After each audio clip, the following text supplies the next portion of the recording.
Hello উচ্চ মাধ্যমিক শিক্ষার্থী বন্ধুরা, তোমাদের সেমিস্টার 3 পরীক্ষার জন্য আরও একটি কিন্তু নতুন নির্দেশ জারি করা হয়েছে সংসদের তরফ থেকে।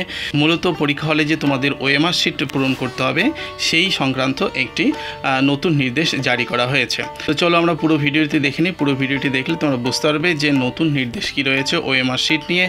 অবশ্যই পুরো ভিডিওটি ভালো করে মনোযোগ সহকারে দেখবে, নইলে কিন্তু তোমাদের পরীক্ষা হলে ভুল হওয়ার সম্ভাবনা থেকেই যাবে। ঠিক আছে, তো চলো দেখো। প্রথমেই আমরা দেখে নিব যে উচ্চ মাধ্যমিক নয়া নির্দেশ কি রয়েছে। দেখো এইচএস ওএমআর শিট এর বড় পরিবর্তন। এখানে আমরা দেখব যে 2025 সালে সেপ্টেম্বর মাসে অনুষ্ঠিত হতে চলেছে উচ্চ মাধ্যমিকের তৃতীয় সেমিস্টার পরীক্ষা। তোমরা সকলেই সেটা জানো।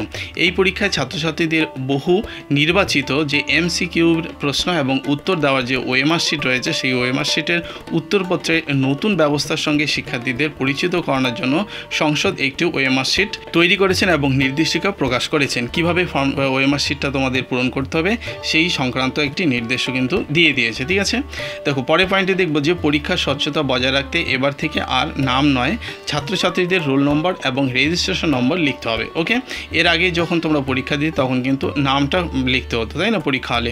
এবার কিন্তু নাম লিখতে হবে না, এর পরিবর্তে ওএমআর শিটে তোমাদের রেজিস্ট্রেশন নম্বর এবং কি রোল নম্বর লিখতে হবে। ঠিক আছে, কোথায় কি লিখতে হবে আমি তোমাদের দেখাবো যে ওএমআর শিটটা কীরকমভাবে তৈরি হয়েছে এবার। তো তোমরা ভিডিওটা শেষ অবধি জুড়ে থাকো।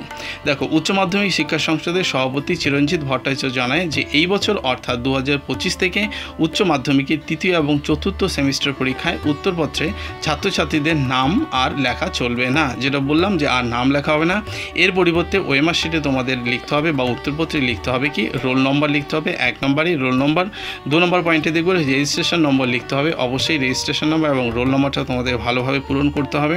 প্রশ্নপত্রে সিরিয়াল নম্বর দিতে হবে। ঠিক আছে, তোমরা যে প্রশ্নপত্রটা পাবে সেই প্রশ্নপত্রে একটি নম্বর থাকবে, সিরিয়াল নম্বর। সেই সিরিয়াল নম্বরটা তোমাদের ওএমআর শিটে ভালো করে পূরণ করতে হবে। ঠিক আছে, রেজিস্ট্রেশন নম্বরের মতোই একটা প্রশ্নপত্রের সিরিয়াল নম্বর থাকবে, সেটা সংখ্যায় হয়তো কম থাকবে, কিন্তু সেটাও তোমাকে রেজিস্ট্রেশন নম্বর রোল নম্বরটা যেভাবে পূরণ করতে হবে প্রশ্নপত্রের সিরিয়াল নম্বরটা কিন্তু একইভাবে পূরণ করতে হবে। ঠিক আছে, চলো পরীক্ষা হলে সতর্কতা কি থাকতে হবে যে পরীক্ষার উত্তরপত্রে ভুল তথ্য বা ভুলভাল ওএমআর শিট পূরণ করলে সেই উত্তরপত্র বাতিল হতে পারে। ঠিক আছে, বাতিল হতে পারে বা বাতিল বলে ঘোষণা করা হবে। তুমি যদি উত্তরপত্রে তোমার রেজিস্ট্রেশন নম্বর, রোল নম্বর বা প্রশ্নপত্রে যে সিরিয়াল নম্বরটা দেওয়া থাকবে সেটা যদি ভুল করে ফেলো তাহলে কিন্তু তোমাদের উত্তরপত্র বাতিল হয়ে যাবে। ঠিক আছে, ভালো করে ওএমআর শিটটি ভালো করে পূরণ করতে হবে, সঠিকভাবে পূরণ করতে হবে। ঠিক আছে, এবার যে তোমাদের পরীক্ষা হলে যে ওএমআর শিটটা দেওয়া হবে সেটা কিন্তু বিভিন্ন চাকরির পরীক্ষায় যে ওএমআর শিট দেওয়া হয় একদম সেম প্রসেস রয়েছে, সেইভাবেই কিন্তু তোমাদের পূরণ করতে হবে। এটা করলে তোমাদের একটা সুবিধা হবে কি,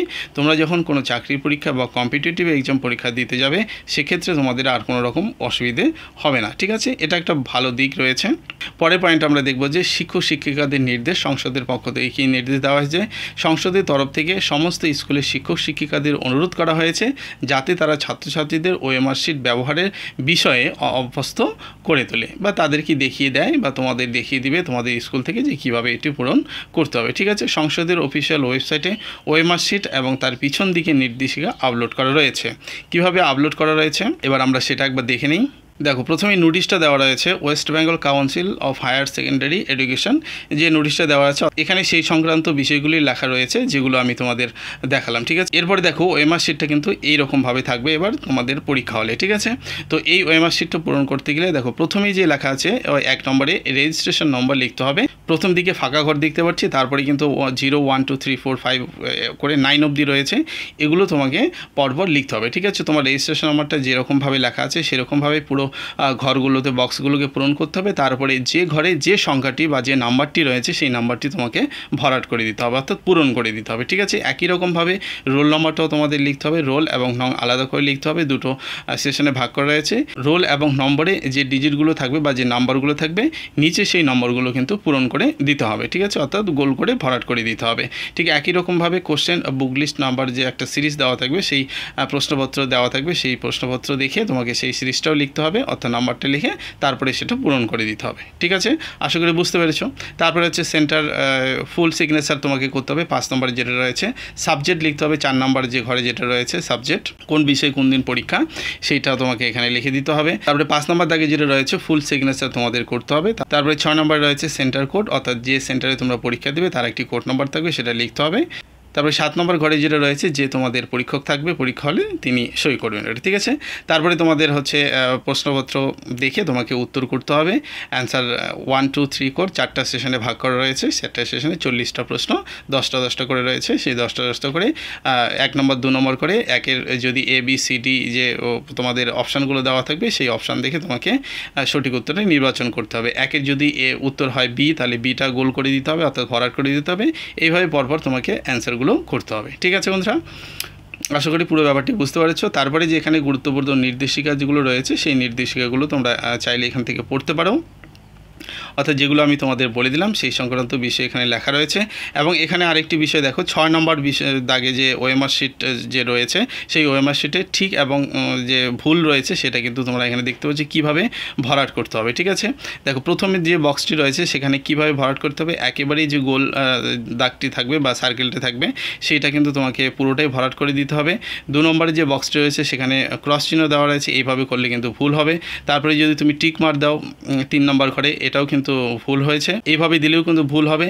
তারপরে যদি আমরা পরেরটা দেখি ভরাটটা কিন্তু রয়েছে কিন্তু সম্পূর্ণ ভরাট হয়নি, এটাও ভুল। তারপরে হচ্ছে বাকি সবগুলি ভুল রয়েছে। এবার একই প্রশ্নের অ্যান্সার যদি তুমি 2বার করো অর্থাৎ 2টা ভরাট করো তাহলেই কিন্তু তোমার উত্তরটি ভুল হয়ে যাবে, ঠিক আছে। তাহলে প্রথম 6 নম্বরে যে প্রথম বক্সটা রয়েছে সেই প্রথম বক্সটার মতোই কিন্তু তোমাকে সবগুলো ভরাট করতে হবে অ্যান্সার দেওয়ার ক্ষেত্রেও, এবং রোল নাম্বার রেজিস্ট্রেশন নাম্বার ভরাট করার ক্ষেত্রেও কিন্তু এইভাবেই তোমাকে ভরাট করে লিখতে হবে, ঠিক আছে। তোমরা যদি চাও যে একটি ওএমআর শিট আমাদের পূরণ করে দেখাতে তাহলে অবশ্যই কমেন্ট বক্সে জানাও, আমি তোমাদের একটি ওএমআর শিট পূরণ করে দেখিয়ে দেবো, ঠিক আছে, কীভাবে পূরণ করতে হবে। আশা করি এই ভিডিও থেকে বুঝতে পেরেছো। কারো যদি কোনো রকম ডাউট থাকে তাহলে অবশ্যই কমেন্ট করবে, ওকে বন্ধুরা। তো ভিডিওটাতে এটুকুই বলার ছিল, খুবই ইম্পর্টেন্ট একটি নির্দেশ, এই নির্দেশ মেনেই কিন্তু তোমাকে পরীক্ষা হলে পরীক্ষা দিতে হবে, ওকে বন্ধুরা। এরকমই আরও গুরুত্বপূর্ণ আপডেট পেতে অবশ্যই চ্যানেলটি সাবস্ক্রাইব করে রাখো এবং বন্ধুদের মাঝে অবশ্যই এই ভিডিওটি শেয়ার করে দিও। তাহলে চলো দেখা হচ্ছে পরের ভিডিওতে।